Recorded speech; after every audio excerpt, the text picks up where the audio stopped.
Hey, it's Gary, 3 times head of growth. Today, I'm going to talk to you about what is product-led sales. Hey, it's Gary, 3 times head of growth. I've been a growth expert, consultant, in-house operator, and advisor for the last 10 years. I co-founded a SaaS in 2015, and then I went on to do growth work at Google, Unsplash, the stock photography website, 5x their traffic from 1 million to 5 million. Then I went to work at Inspire.com, a health social network, doubled their members from 1 million to 2.5 million. Went back to do PLG, product-led growth, at an OpenView startup. Now here I am to share my experience and document my journey doing PLG once again from 0 to 1. What is product-led sales? Well, it's making sure that the motion is offering a self-serve experience through either a freemium model or a free trial. So making sure that customers are receiving value, they have access, and then they're getting usage signals. And that's really the key, getting the usage signals, which then you can present that through product analytics, insights, and taking that data to figure out which customer is most likely to buy. And a customer using the product, they can reach different milestones, right? And they're progressing in their user journey, they're trying advanced features, they're hitting paywalls, they're inviting teammates. So all these activities are creating a very compelling sales case. And the sales team can use this data to show how the product is helping the customer. Hey, CEO, did you know that your team has been using this product and they've been getting a lot of core value? All your teammates, all your colleagues and team are in this, and it's fantastic. Why don't you upgrade and expand and use out some of our advanced functionality, and we can unlock that for you. And so the sales team has this use case that can never, in traditional sales motion, does not have. And it makes it more efficient. It creates a little bit more predictability, and it creates a really powerful layer on the traditional sales motion. What are the key components of product-led sales? Well, you have to have freemium over free trial experience, right? Because you want to make sure that the users and the customers are using the product, they're getting value, and it works into their daily workflow. And by giving them access, they'll figure out how to incorporate into their daily operation. And getting the users started, getting them onboarded, getting them using the product effectively, and seeing if it's the right fit, helping hit the milestones like onboarding, activation, and getting them to come back. So all of this is really just actually building this case study for the sales team, and so that the sales team can go approach the buyer. And this concept is called product qualified leads.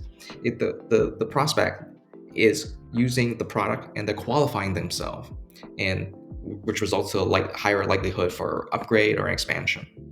The second part of it, as I mentioned, is this: because it's the freemium free trial experience, you want to make sure that it's optimized for a self-serve experience, and so that users can discover more value, and they can go through these things called product-led growth bumpers, which is like tooltips, in-app experience, self-serve documentation, ultimately to help them reach the activation milestones. We want them to keep moving further and further into their user journey, right? The further they go in their user journey, the bigger the case we're making for the sales team to go to the buyer. And the next thing is this product-led growth bumper. What is that? Well, because we want customers to continue to engage. We want them to hand raise. We want them to ask questions that are leaning to, like, signals that are leaning towards the fact that they want to buy. And are they actively using? They're actively getting value. It's getting sticky, and they're retaining, and they're more likely to use more advanced use cases. So for customers to become product qualified leads, they're going to hit some paywalls. They want to explore some advanced functionalities. They're going to hit usage limits, which means that they're coming back and they're getting value over and over again, and that recurring value and deepening that engagement. And they raise their hand for support. They want more customization, more strategy, and all of this is feeding into the sales pipeline. So you imagine 100 customers, they're slowly adopting, and the lights are turning green, and you're building this sales pipeline and in this farming strategy. The other thing you need is this data pipeline and data architecture. And so you can collect all this usage data. You want to make sure that you want to know whether the user come back, are they engaging with the product, advanced functionalities, hitting these paywalls, going to the tooltips, reaching milestones, inviting their colleagues. Are they visiting the pricing page? Are they opening some of your emails, marketing emails, your sales emails? And are they hitting this criteria for the sales teams to reach out to them? And these criteria could be different from product to product, but ultimately it's the insights that will help the sales team to be more outreach even more timely, precisely, and creating a more effective and efficient sales motion that's tailored to the user's journey. The users is hitting the paywall. Boom, it's great time for the sales team to reach out to them. The user is inviting more colleagues. Boom, the sales team is asking them, hey, let me unlock more seats for you.